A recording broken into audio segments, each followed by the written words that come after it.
Hi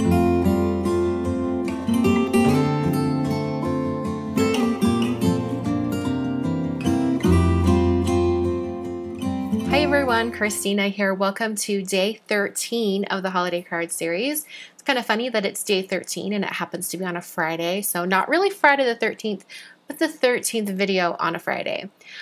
Today's card is very, very simple. It's just stamping and heat embossing. It's one of those simple cards that would be really easy to duplicate if you have many, many cards to make this holiday season. So let's get into it. The stamp set I'm using today is Color Layering Nordic Tree from Hero Arts. It has a fun, solid tree shape and then 3 designs that you can put on top, either using different colored inks or like I'm doing today with heat embossing powder.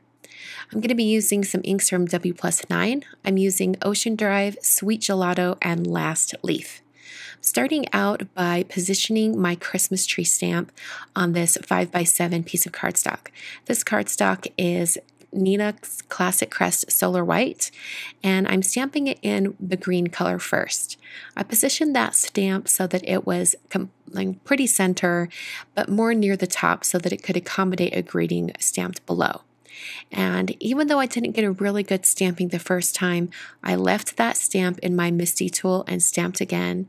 And for whatever reason, I still had kind of a bald patch, but it will actually fill in quite a bit because this ink dries back and spreads out as it dries. I'm now using Ocean Drive, and I'm going to stamp this directly to the side of the very first tree that I stamped.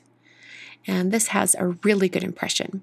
Now, before I move on to the Sweet Gelato color, I'm going to clean this stamp really, really well. I started using a baby wipe, and then I grabbed some Ultra Clean Stamp Cleaner from Simon Says Stamp, and I'm going to clean that off some more, and you'll see even more ink comes off. And I'm doing this extra cleaning bit because transitioning from a green color to more of a red color can really create mud, since those are complementary colors. So I want to make sure that this stamp is very, very clean. I even finished off cleaning that stamp with a stamp chamois from Lawn Fawn just to be sure it was clean. I'm now using the Sweet Gelato ink color, ink up that stamp, and I got a really good impression when I stamped down with the Sweet Gelato ink. It's a nice kind of a magenta, more leaning toward red color, and I really thought this color combination would be fun and playful for Christmas. I then took one of the greetings in the stamp set and stamped that in Versamark ink right below the trees. I prepped the area with an anti-static powder tool before stamping, and then I coated the greeting with some embossing powder. This is sterling embossing powder from Brutus Monroe. It's a nice silver shade, and I hit that with my heat tool until it was smooth and melted. And while I had my heat tool out, I did kind of go over those trees to make sure they were completely dry so that I'm safe to do some heat embossing on top of those trees.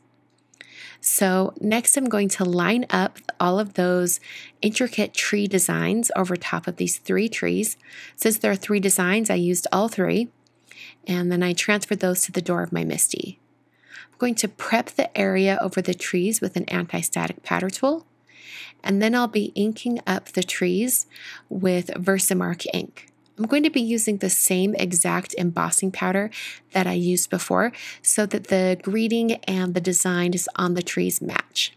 So once again, I'm going to be using some sterling embossing powder from Brutus Monroe.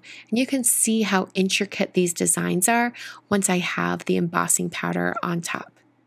I did tap this cardstock multiple times to try to get any excess powder off of my design.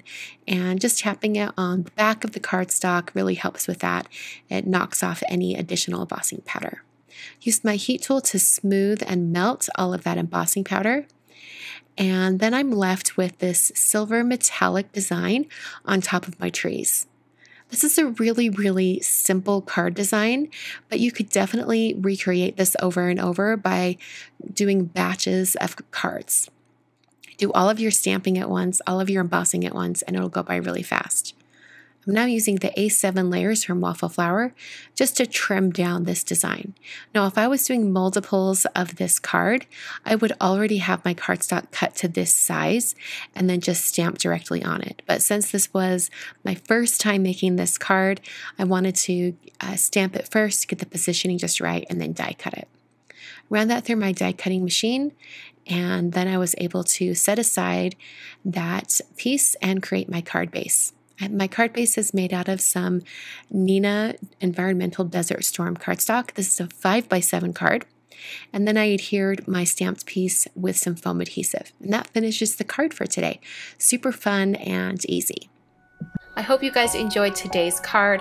I love the really colorful color palette and that it's so simple and easy that you could easily make this over and over and over again using the same supplies. On screen, I've got 3 more videos from previous years of the Holiday Card Series. These are all going to be day 13 videos, so you can take a walk down memory lane when it comes to the Holiday Card Series. Just a reminder that the next video, video 14, will be up Monday at 8 a.m. Mountain Time. Thanks for watching, and I'll catch you guys in another video very soon.